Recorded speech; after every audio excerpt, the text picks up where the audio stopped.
Donc, l'entreprise du Creusot a été créée en 1836 par les frères Adolphe et Eugène Schneider. Adolphe était un banquier spécialiste dans l'apport des affaires et Eugène, un dirigeant d'usine qui avait obtenu un diplôme d'ingénieur civil après avoir suivi une formation pour le métier de chef d'usine ou d'entreprise lors de cours du soir au Conservatoire royal des arts et métiers. En 1832 apparaît un lobby ferroviaire qui est prêt à imaginer des combinaisons financières pour affronter les difficultés techniques liées à la mise en place d'un réseau ferroviaire.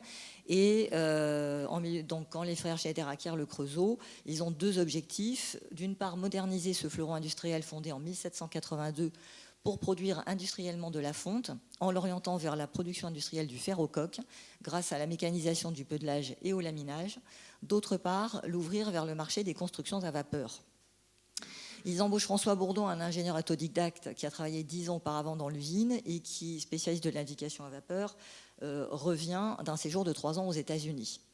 Ils embauchent aussi, dès sa sortie de l'école, Ferdinand Mathieu, donc qui est promotion 1838, et qui est très jeune, hein, qui est né en 1821, et qui fera toute sa carrière chez Schneider.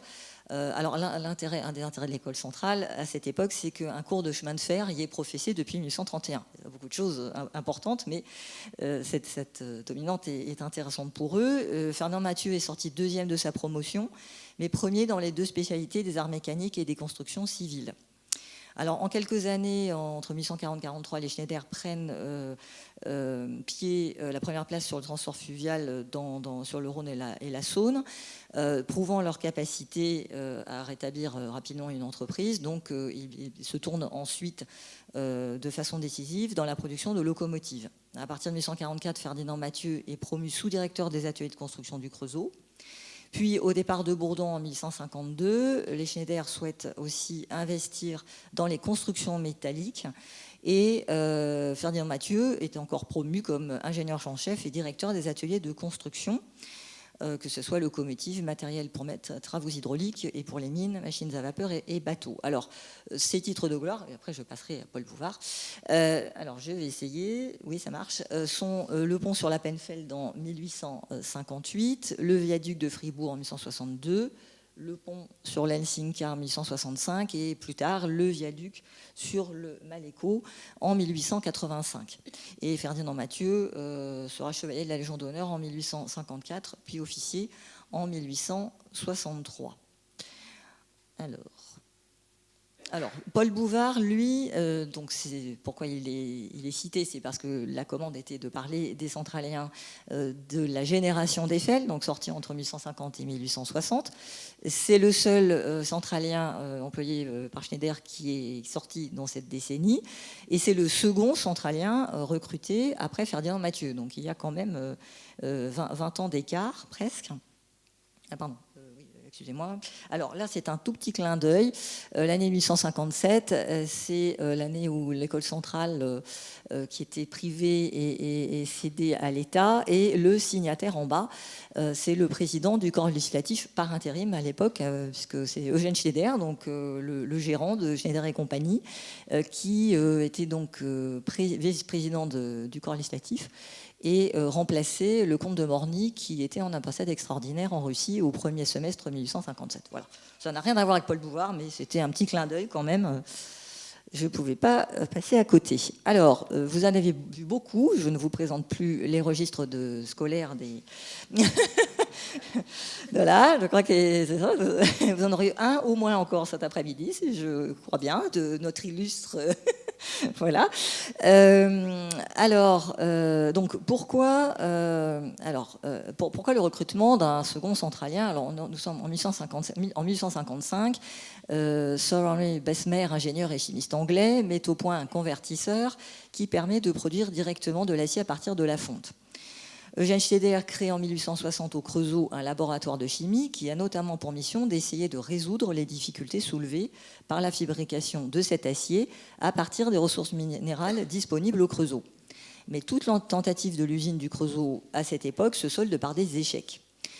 Ce qui n'empêche pas Eugène Schneider d'acquérir le 19 mai 1862 une cession de brevets de la part de Bessemer et Langsdon, qui ont eu un grand succès à l'exposition universelle de Londres la même année. Et il décide de prendre en compte la question de l'acier dans le programme d'approvisionnement rédigé en 1862 toujours. Heureusement, en 1863, l'ingénieur français Pierre-Émile Martin met au point un procédé qui utilise des ferrailles et presque toutes les combinaisons de fer, sauf les fontes phosphoreuses. Les rails qui avaient été développés en fer demeurent un marché important à l'époque, mais ils s'usent très vite. L'acier promet de devenir une solution plus attractive pour les compagnies de chemin de fer quand la production sera au point. Schneider doit donc intégrer une aciérie dans le futur ensemble de forges à laminoir, la future grande forge qui est destinée à assurer à sa société une place prépondérante dans la construction des engins de grande puissance et de grande dimension dont les besoins se généralisent. Donc, entre cet enjeu sur les aciéries, la création du laboratoire, il décide voilà, donc alors, je ne connais pas les modalités qui ont présidé à ce recrutement. En tout cas, Paul-Marie Léonard Bouvard, né à Auxerre et fils d'un chef de bureau à la préfecture de Lyon, est donc recruté dès sa sortie de l'école. Et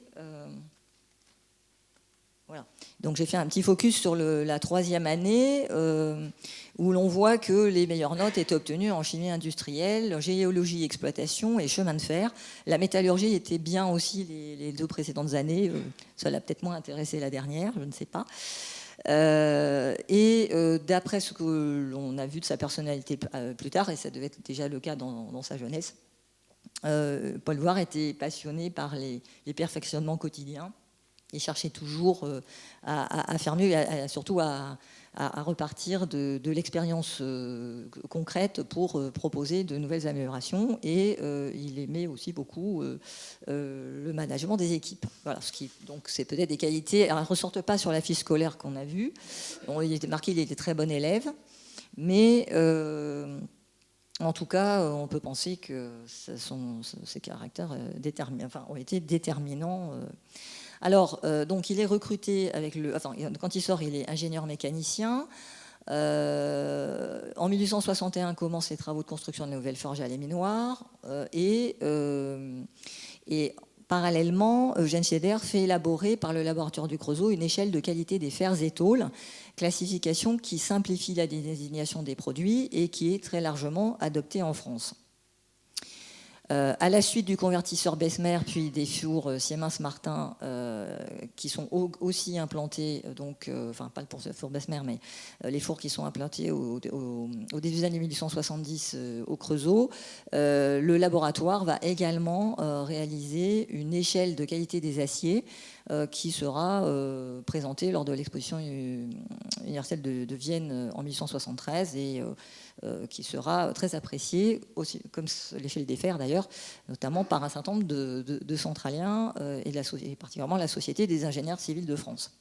Alors Bouvard, lui, il est chef des aciéries du Creusot de 1863 à 71. Il va être présent pendant toute la période, excusez-moi, je charge dans mes propres, voilà, présent pendant toute la montée en puissance de la Grande Forge. Par exemple, en 1868, il va y avoir au fourneau 7 machines soufflantes faisant 13 000 tonnes de production annuelle. À la forge, 83 machines à vapeur de 6 500 chevaux. Alors, ça paraît ridicule aujourd'hui, peut-être, mais à l'époque, c'était extrêmement important. 32 machines à vapeur dans les ateliers de construction. Voilà, quelque chose de très, très vaste à l'époque. Et voilà. Donc, Bouvard ne va pas être le seul centralien recruté. Alors là, il n'y a pas eu pendant 20 ans, mais il va y en avoir beaucoup. Donc, j'ai mis en gras. Donc là, c'est tiré d'un livre qui est en ligne sur votre site. C'est donc sur les anciens élèves, donc ça va jusqu'en 1888. Donc j'ai mis en gras les personnes qui sont passées au Creusot ou qui étaient encore en fonction au Creusot en 1888. Et on voit qu'on a beaucoup qui sont passés aux fourneaux, aux aciéries. Et j'attire votre attention particulièrement sur Floris Osmond, qui est passé au laboratoire de 1880 à 1885 et Verte presque au bout, qui y est allé aussi. Voilà, donc je vous ai mis pour mémoire parce que le but n'est pas de détailler, surtout que j'ai peu de temps. Alors, Paul Bouvard a aussi, donc je vous ai dit, il aimait les perfectionnements. Donc, il a perfectionné un four qui s'appelait le four Danks, DANKS, qui est un four rotatif, qui est limité à de faibles charges au début. Et donc, Bouvard l'a amélioré pour pouvoir traiter un poids plus considérable et permettre le travail de 10 tonnes de fonte. Et ce four Danks modifié, dit four Bouvard, a été exposé en 1878, donc l'exposition universelle de Paris, et a valu, pardon, si je sais, voilà, a valu la Légion d'honneur à Paul Bouvard à la fin de l'année 1878. Donc là, c'est une lettre du dossier de Légion d'honneur qui est en ligne dans la base Léonore des Archives nationales.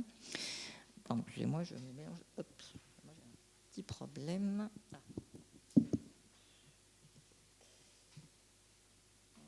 Voilà. Alors là, c'est vraiment très rapidement des vues du Creusot avant, alors bien avant l'arrivée de Bouvard.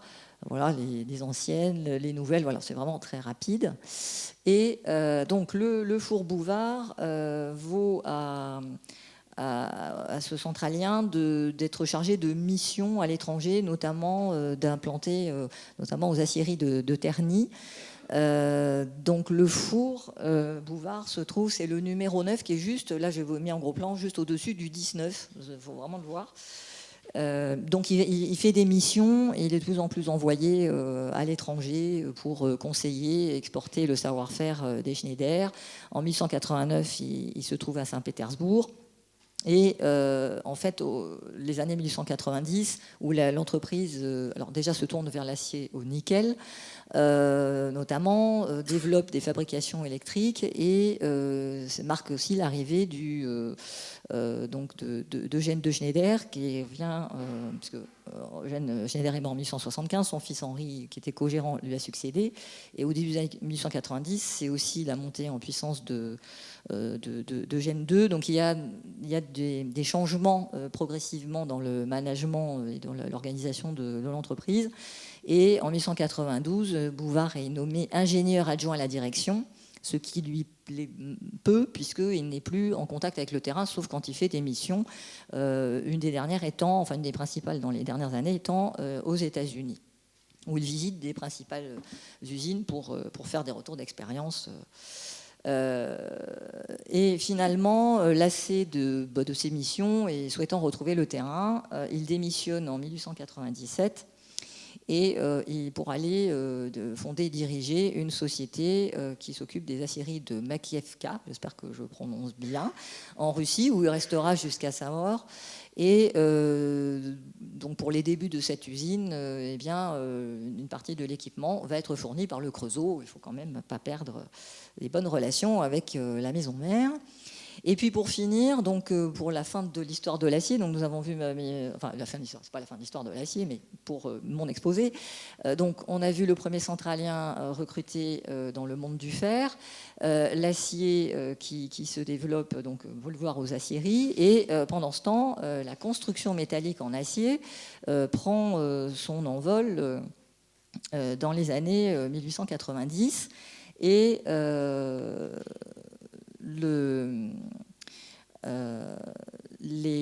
Schneider s'associe est sur un projet avec l'entrepreneur Hersant sur donc un projet de pont sur la Manche qui va quand même, c'est une étude qui va durer de 1887 à 1800, enfin début 1894. Et pour un montant estimé, un travaux estimés à 7 ans, pour un montant de 815 millions de francs.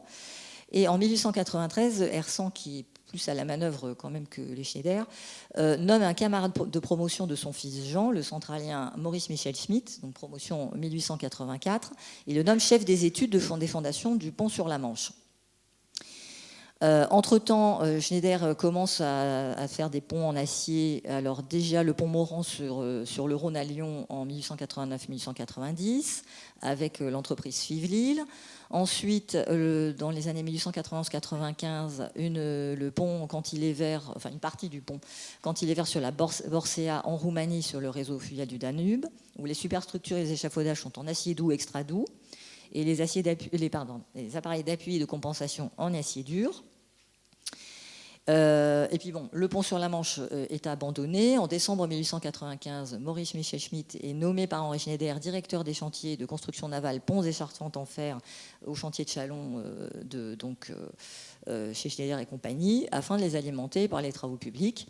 Et alors il a fait plusieurs choses, des ponts au Chili, des ponts au Tonkin, mais évidemment, je ne pouvais pas ne pas finir sur le clou, après le clou de la Tour Eiffel en 1889, le clou de l'exposition universelle de 1900, le pont Alexandre III, qui est en acier moulé, avec une arche très surbaissée, ce qui est alors une nouveauté en France, et qui est construite là aussi moitié par Five-Lille, enfin pour la charpente, pour la partie métallique, moitié par Five-Lille et partie par Schneider. Michel Schmitt